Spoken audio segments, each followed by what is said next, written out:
बिस्मिल्लाहिर्रहमानिर्रहीम। जो मुझे मेरे भाई बहन बुजुर्ग माएँ देख रही हैं उन सबको अस्सलाम वालेकुम हक मौजूद।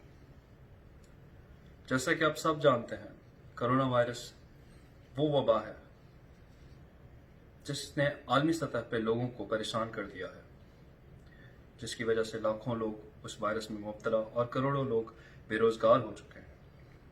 इन सब चीज़ों को मद्देनज़र रखते हुए पाकिस्तान भी, हमारा मुल्क, इन सारी चीज़ों को फेस कर रहा है।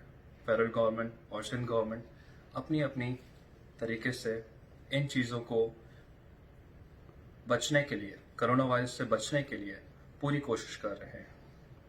पाकिस्तान आर्मी के तर्जुमान और चीफ मिनिस्टर सैयद मुराद अली शाह की दी हुई करंतना की गाइडलाइंस के हिसाब से 14 रमज़ान पे सचल सरमस का उर्स, जिसकी गैर सरकारी तकरीबें हम मुलतवी करते हैं और सरमस जमात के मुकर्रर किए गए खलीफे सचल साईं की मज़ार पे चादर और गुस्ल करेंगे।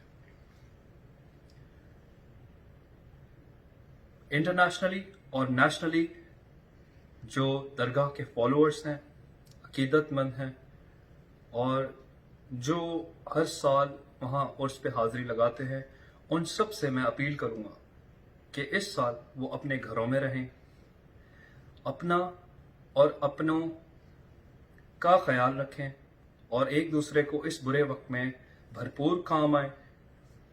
इंशाल्लाह वो वक्त दूर नहीं है जब हम इस बुरी वबा को शिकस्त देके और सुकून का सांस उठाएंगे। हक मौजूद।